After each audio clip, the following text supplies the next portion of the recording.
जो काम America, France, Bharat, रूस कोई नहीं कर पाया, जिसने पूरे एशिया को हिला दिया। बात हो रही है एक ऐसे भगवा संत की जिसका नाम सुनते ही कट्टरपंथी मुसलमानों की रूह कांप उठती है। जी हाँ, उनका नाम है आसीन वीरातू, जिसने न सिर्फ मुसलमानों की जड़ों को हिला दिया बल्कि पूरे म्यांमार के समाज को एकजुट कर दिया। उस वीरातू ने जनता के सामने सीधा सवाल रखा, हम कब तक चुपचाप हिंसा और अन्याय सहते रहेंगे? कब तक अपने ही घर में पराये बनकर जीते रहेंगे? अगर आज हमने आवाज नहीं उठाई तो कल अपने ही देश में शरणार्थी कहलाएंगे। साधु के शांत वेश में छिपे इस योद्धा ने गीता का हवाला देते हुए कहा कि सच्ची शांति के लिए कभी कभी युद्ध अनिवार्य हो जाता है।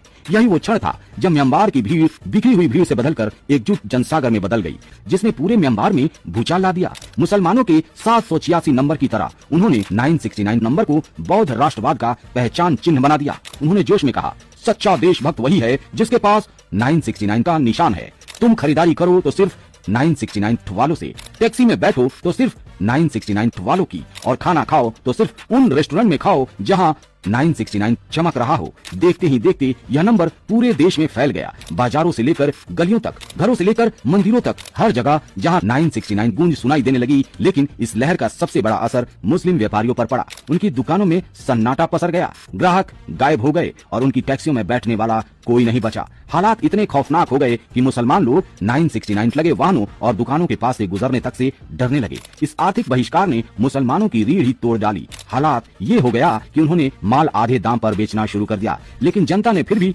उनकी ओर पलटकर नहीं देखा, क्योंकि वीरातू पहले ही चेतावनी दे चुके थे, दोस्तों अगर आज तुम सस्ते माल के लालच में आ गए तो समझ लो वही पैसा कल तुम्हारे ही खिलाफ हथियार बनकर लौटेगा। और इस रणनीति ने मुसलमानों को इतना बेबस और कमजोर कर दिया कि वे धीरे धीरे अपना कारोबार, अपना घर, यहाँ तक कि अपना देश छोड़कर भागने पर मजबूर हो गए। वीरातू खुले मंचों पर दहाड़ कर कहते थे, अगर अपनी संस्कृति, अपने धर्म और अपने देश को बचाना है तो दया दिखावे का समय खत्म हो चुका है। अब कठोर कदम ही असली करुणा है। जो मुस्लिम अब भी बचे हैं वे हाशिए पर जी रहे हैं। उनकी कभी की दादागिरी और डर फैलाने वाली छवि पूरी तरह मिट चुकी है। दूसरी तरफ बौद्ध जनता वीरातू को राष्ट्र नायक मानती है, जबकि दुनिया का बड़ा हिस्सा उन्हें खलनायक कहता है। मगर सच यही है दोस्तों कि वीरातू ने अपने आंदोलन से इतिहास में ऐसी गहरी लकीर खींच दी जिसे न समय मिटा पाएगा न विरोधी ताकतें। दोस्तों सवाल अब आपसे है, क्या भारत जैसे देश को भी एक वीरातू की जरूरत है? क्या यहाँ भी कोई ऐसा संत उठकर सामने आ सकता है जो राष्ट्र के लिए, धर्म के लिए कठोर फैसले ले? आप अपने विचार जरूर कमेंट करके बताएं।